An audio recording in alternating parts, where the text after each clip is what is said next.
बुलबुल चिड़िया आज अपने नए घर में आई थी। उसने ये घर काफ़ी कम कीमत में खरीद लिया था, क्योंकि ये घर साए और जिन्नों की वजह से मशहूर था। लेकिन बुलबुल को इन सब बातों में कोई यकीन नहीं था।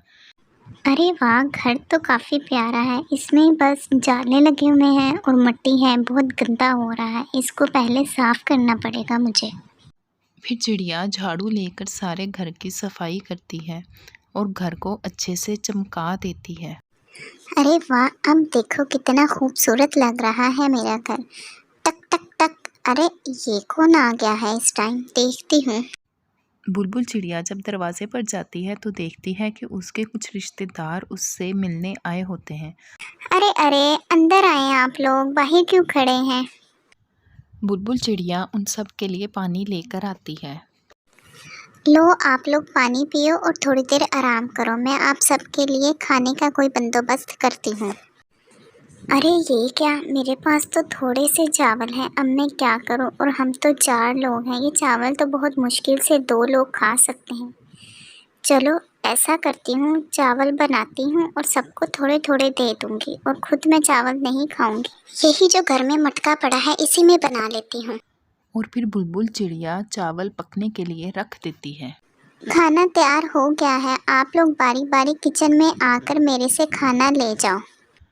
और फिर सबसे पहले कबूतर भैया आता है खाना लेने, तो चिड़िया उसको प्लेट में थोड़े से चावल डालकर दे देती है और वो अपने चावल लेकर चला जाता है। और उसके बाद दूसरी चिड़िया आती है। बुलबुल उसको भी प्लेट में थोड़े से चावल डालकर दे देती है और उसके बाद दूसरी चिड़िया आती है तो बुलबुल उसको भी प्लेट में थोड़े से चावल डालकर दे देती है।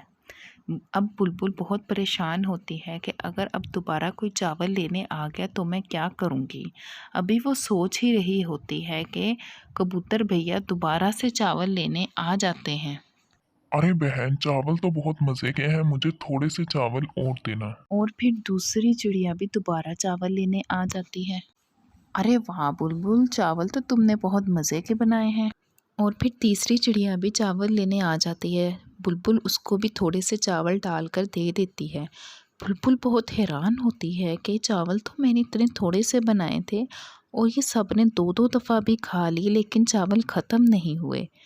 वो फिर ढक्कन उठाकर देखती है तो थोड़े से चावल अभी भी पड़े होते हैं और बुलबुल उसको प्लेट में निकाल कर खुद खाना शुरू हो जाती है। मैंने तो आज इतने थोड़े से चावल बनाए थे कि 2 लोग बहुत मुश्किल से खा सकें।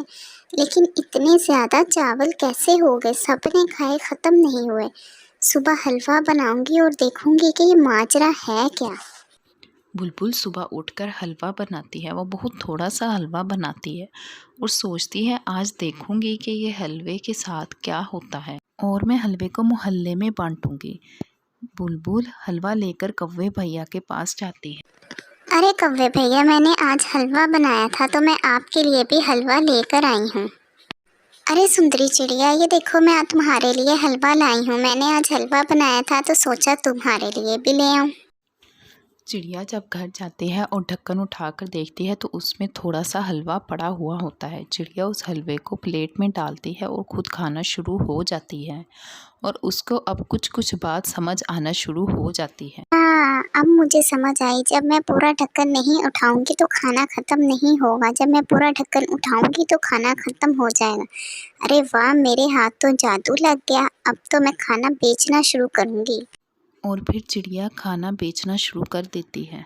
बिरयानी ले लो, बिरयानी मज़ेदार, बिरयानी मज़ेदार, बिरयानी। अरे बहन, 1 प्लेट बिरयानी देना मुझे। अरे वाह, बिरयानी तो बहुत मज़े की है। मुझे भी 1 प्लेट बिरयानी देना। देखने में तो बहुत मज़े की लग रही है। अरे बुलबुल बहन, मुझे भी 1 प्लेट बिरयानी देना। अरे वाह, आपकी बिरयानी तो बहुत मज़े की है। मैंने कभी पहले ऐसी बिरयानी नहीं खाई। ऐसे ही सुबह से रात हो जाती है और चिड़िया के पास इतना ज़्यादा रश होता है। सब लोग चिड़िया की बिरयानी बहुत शौक़ से खाते हैं, क्योंकि ये एक जादुई बिरयानी होती है जो कि बहुत मज़ेदार लज़ीज़ होती है। रात के वक्त भी चिड़िया के पास पंछी बिरयानी खाने आते हैं और चिड़िया की बिरयानी को बहुत पसंद किया जाता है। चिड़िया की बिरयानी थोड़े ही दिनों में बहुत मशहूर हो जाती है और चिड़िया बहुत अमीर हो जाती है। चिड़िया के पास तो अब दिन रात पैसे आना शुरू हो जाते हैं, लेकिन कबूतर से ये सब बर्दाश्त नहीं होता। ऐसी कौन सी चीज़ है जो चिड़िया के हाथ में लग गई है? चिड़िया तो बिल्कुल अच्छा खाना नहीं बनाती थी और इसका खाना इतना मशहूर हो गया है। कल को इसकी जासूसी करता हूँ और देखता हूँ कि माजरा क्या है। और फिर अगले दिन कबूतर सारा दिन चिड़िया की जासूसी करता है। वो खिड़की में से देखता है कि चिड़िया तो इतने थोड़े से चावल बना रही है और ये सारे चावल इतना पूरा दिन में कैसे बेचेगी, ये तो इतने थोड़े से चावल हैं। और फिर आहिस्ता आहिस्ता चिड़िया के पास ग्राहक आना शुरू हो जाते हैं और फिर कबूतर चिड़िया के पीछे बैठकर सब कुछ देख रहा होता है। वो आज सारा दिन चिड़िया की जासूसी करता है। सुबह से रात हो जाती है, लेकिन चिड़िया के चावल ख़त्म नहीं होते। उसको समझ लग जाती है कि ये जो मटका है, इसी में कोई जादू है। और जैसे ही रात होती है तो कबूतर बुलबुल चिड़िया का मटका चुराने आ जाता है और वो चुपके से बुलबुल का मटका लेकर चला जाता है और अचानक से चिड़िया की आंख खुल जाती है। अरे कबूतर भैया, कबूतर भैया। और फिर कबूतर के हाथ से वो मटका गिरकर टूट जाता है और कबूतर वहाँ से भाग जाता है। हाय, कबूतर ने तो मेरा मटका तोड़ दिया है, अब मैं क्या करूँगी। और चिड़िया बहुत ज़्यादा रोना शुरू हो जाती है। चिड़िया फिर मटके के टुकड़ों को जोड़ना शुरू करती है और फिर वो मटका दोबारा से वैसा ही बन जाता है। क्योंकि ये मटका एक जादुई मटका होता है, इसलिए ये मटका खुद ब खुद दोबारा से वैसा ही बन जाता है और चिड़िया उसको देखकर बहुत खुश होती है कि अब मैं अपना कारोबार